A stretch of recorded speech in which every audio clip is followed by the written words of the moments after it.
Halo, Assalamualaikum warahmatullahi wabarakatuh. Eh, Pertemuan kali ini kita akan membahas tentang periklanan dan promosi penjualan.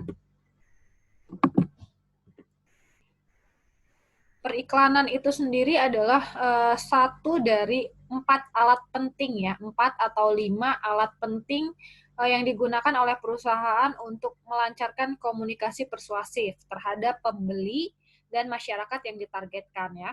Pada dasarnya periklanan ini merupakan salah satu bentuk khusus komunikasi untuk memenuhi fungsi pemasaran. Jadi periklanan ini harus mampu membujuk konsumen supaya berperilaku sedemikian rupa sesuai dengan strategi pemasaran perusahaan ya untuk mendapatkan penjualan dan keuntungan. Ya, intinya adalah periklanan ini adalah semua bentuk penyajian non personal dalam bentuk promosi ide-ide, kemudian promosi barang atau jasa yang dilakukan oleh sponsor yang dibayar. Nah, di sini ada cara mengembangkan dan mengelola program periklanan. Yang pertama adalah dengan menetapkan tujuan atau sasaran periklanan, kemudian menetapkan anggaran periklanan, lalu menetapkan pesan yang akan disampaikan, kemudian menetapkan media yang harus digunakan, lalu yang terakhir adalah melakukan evaluasi terhadap hasil yang dicapai. Jadi ada 5M dalam mengembangkan dan mengelola program periklanan, yaitu ada mission, ada money, ada message, ada media, dan yang terakhir ada measurement ya. Jadi ini adalah 5 hal yang harus dilihat dalam mengelola program periklanan. Fungsi periklanan itu sendiri yang pertama adalah memberikan informasi, tentu saja memberikan informasi tentang produk, barang, atau jasa yang sedang ditawarkan ya. Lalu fungsi yang kedua adalah membujuk atau mempengaruhi, ya, membujuk atau mempengaruhi masyarakat untuk dapat tertarik dalam produk yang ditawarkan. Lalu yang ketiga ada menciptakan pesan, lalu yang keempat memuaskan keinginan, dan yang kelima merupakan alat komunikasi. Alat komunikasi di sini maksudnya adalah untuk memperkenalkan produk, barang, atau jasa kepada kalangan masyarakat. Lalu tujuan periklanan yang pertama adalah periklanan informatif. Nah, maksudnya dari periklanan informatif di sini adalah iklan ini memberitahukan produk ke pasaran. Kemudian iklan ini menjelaskan cara kerja si produk, lalu iklan ini juga membangun merek dan citra perusahaan. Lalu tujuan yang kedua adalah periklanan persuasif. Iklan di sini adalah membangun preferensi merek ya. Jadi iklan ini bisa membangun pilihan-pilihan merek, lalu mendorong penukaran dari merek yang lama ke merek yang baru yang perusahaan tawarkan gitu ya. Kemudian iklan juga meyakinkan pelanggan agar memberitahukan kepada orang lain mengenai produk atau merek yang kalian tawarkan atau merek yang ditawarkan oleh perusahaan. Kemudian yang ketiga tujuannya adalah iklan sebagai penguat atau sebagai pengingat. Iklan di sini mengingatkan si konsumen bahwa produk itu mungkin akan dibutuhkan dalam waktu dekat. Lalu iklan ini juga mengingatkan konsumen di mana harus membeli produk, lalu iklan ini juga menjaga merek dalam pikiran pelanggan ya. Kemudian di sini ada langkah-langkah dalam menentukan media. Yang pertama adalah mengukur jangkauan frekuensi dan dampak iklan. Kesadaran masyarakat dan semakin tinggi jika jangkauan frekuensi dan dampak pembeberan semakin tinggi.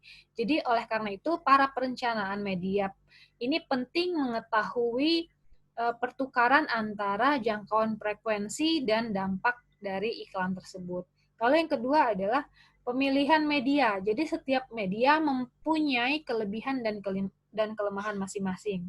Oleh karena itu, si perencanaan media harus memperhatikan faktor-faktor seperti kebiasaan media, kemudian faktor dari produk, dan faktor dari pesan. Nah, di sini ada jenis media periklanan yang bisa dipilih dalam mengiklankan suatu produk, barang, atau jasa. Yang pertama ada surat kabar, televisi, surat langsung, radio, majalah, ruang terbuka atau outdoor, lalu brosur, kemudian telepon, dan yang terakhir ada internet.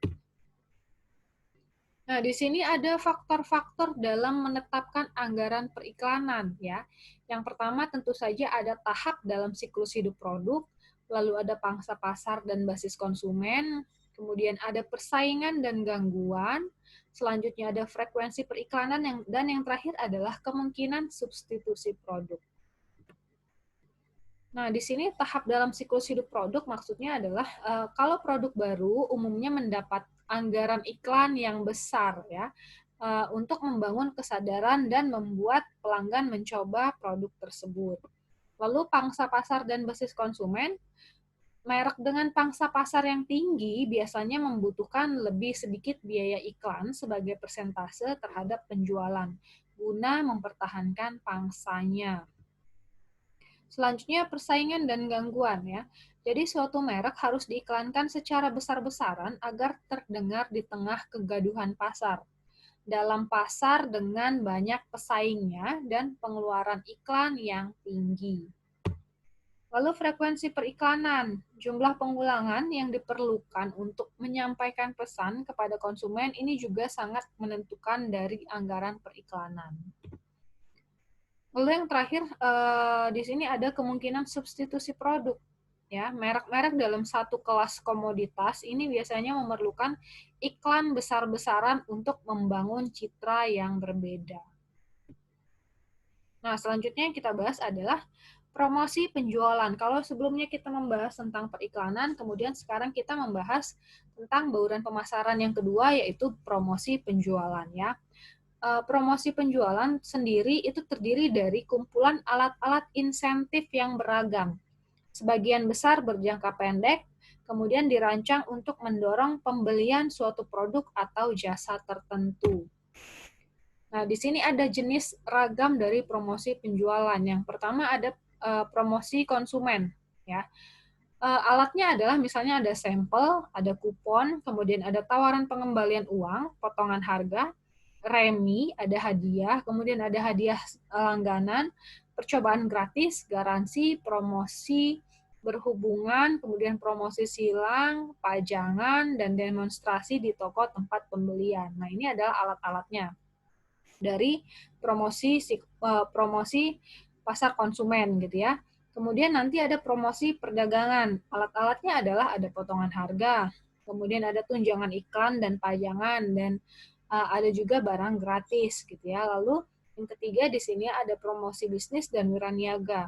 Alatnya adalah ada pameran, ada konvensi perdagangan, kontes untuk wiraniaga, dan iklan khusus. Nah, ini adalah ragam dari jenis-jenis promosi penjualan. Jadi ingat, promosi penjualan adalah insentif jangka pendek. Kegiatan yang dilakukan dalam waktu jangka pendek, bukan jangka panjang.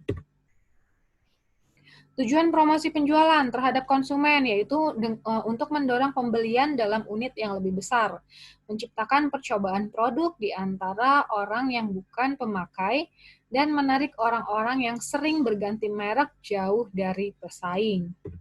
Lalu terhadap pengecer, tujuannya adalah untuk membujuk si pengecer supaya menjual produk-produk baru dan menyimpan level persediaan yang lebih tinggi, serta memasuki toko-toko eceran baru. Selanjutnya, tujuan terhadap wiraniaga adalah untuk mendorong dukungan terhadap produk atau model baru, mendorong lebih banyak calon pelanggan, dan mendorong penjualan di luar musim.